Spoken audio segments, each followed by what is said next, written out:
স্থবিরতা কাটিয়ে আগামীতে স্বাভাবিক সম্পর্ক বজায় রাখতে একমত বাংলাদেশ ও পাকিস্তান।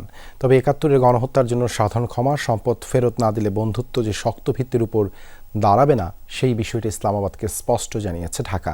জবাবে এসব অমীমাংসিত ইস্যুতে আলোচনা করতে রাজি পাকিস্তান। ১.৫ দশক পর ঢাকায় মুখোমুখি বাংলাদেশ ও পাকিস্তানের শীর্ষ কূটনীতিক।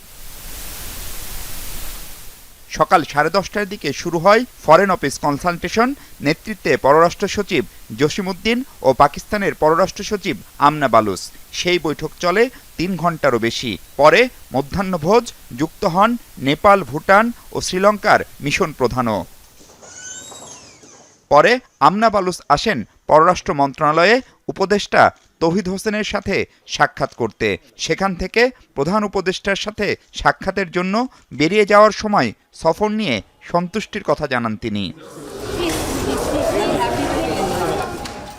প্রধান উপদেষ্টার সাথে সাক্ষাতে স্থবির সম্পর্ক স্বাভাবিক করতে ইসলামাবাদের আগ্রহের কথা বলেন পাকিস্তানের এই শীর্ষ কূটনীতিক। এই যে স্থবির যে সম্পর্ক, সেই সম্পর্কটাকে স্বাভাবিক করার চেষ্টা করছি। পররাষ্ট্র সচিবের সাথে বৈঠকেও আসে বাণিজ্য, প্রতিরক্ষা, শিক্ষা, বিনিয়োগ ও যোগাযোগ বাড়ানোর বিষয়টি। তাতে সম্মতও হয় দুপক্ষ। 4.3 বিলিয়ন আমরা আজকের আলোচনায় এই ফিগারটাই বলেছি। এটা একটা।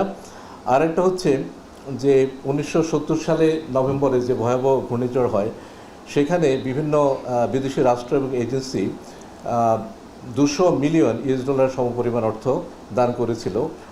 সেটারও আমরা এই বৈঠকে হিস্সা চেয়েছি। আমাদের লক্ষ্যই ছিল এই জিনিসটা ফ্ল্যাগ করা, তাদের নজরে আনা, এবং আমাদের প্রত্যাশার সামনে যে সমস্ত এঙ্গেজমেন্ট হবে, যে সমস্ত বৈঠক হবে, সেগুলোতে আমরা এই বিষয়টা হয়তো সুনির্দিষ্টভাবে আলোচনা করার একটা সুযোগ পাব। তবে সেই সম্পর্ক শক্ত ভিত্তির উপর দাঁড় করাতে ইতিহাসের অমীমাংসিত ইস্যু সুরাহা করার কথা সাফ জানিয়েছে বাংলাদেশ। এটা আমরা পাকিস্তানি প্রতিনিধি দলকে বলেছি যে বাংলাদেশের সাথে পাকিস্তানের সম্পর্ক এখন যে জায়গায় দাঁড়িয়েছে, সাম্প্রতিককালে উচ্চ পর্যায়ে যোগাযোগ এবং বিভিন্ন ক্ষেত্রে আমাদের যে সহযোগিতার কারণে, সেটিকে একটা শক্ত ভিত্তির উপর দাঁড় করাতে গেলে আমাদেরকে এই অমীমাংসিত বিষয়গুলো মীমাংসা আসল প্রয়োজন। এই 2010 সালের পরে, এই 1.5 দশক পরে যে প্রথম বৈঠকটি অনুষ্ঠিত হয়েছে, সেই বৈঠকে আমরা আশা করি না যে সমস্যাটার সমাধান হয়ে যাবে, কিন্তু তাদের দিক থেকে এই বিষয়ে ভবিষ্যতে আলোচনা করার একটা সদিচ্ছা তারা ব্যক্ত করেছেন। তবে এখনই যে পাকিস্তান ৭১-এর গণহত্যার জন্য দুঃখ প্রকাশ করছে না, তাও স্পষ্ট করেন পররাষ্ট্র সচিব। ক্ষমা চাওয়ার নিয়ে যে কৌশল, দেখেন, আমরা আমাদের দিক থেকে আমাদের অবস্থানটা তুলে ধরেছি।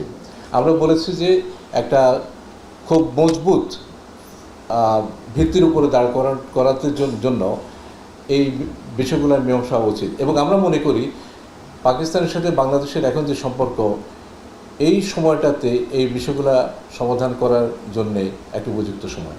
খুব দ্রুতই পাকিস্তানের সাথে সরাসরি ফ্লাইট চালুর ব্যাপারেও আশাবাদী দেশের এই শীর্ষ কূটনীতিক। তারা আমাদের কাছ থেকে অনুমতি চেয়েছে এবং সেই অনুমতিটা আমরা দিয়েছি। আসছে 27 এপ্রিল ঢাকা আসছেন পাকিস্তানের পররাষ্ট্রমন্ত্রী, যিনি উপপ্রধানমন্ত্রীও বটে। এই মাসের 27-28 তারিখে। মাহফুজ মিশু, যমুনা নিউজ, ঢাকা।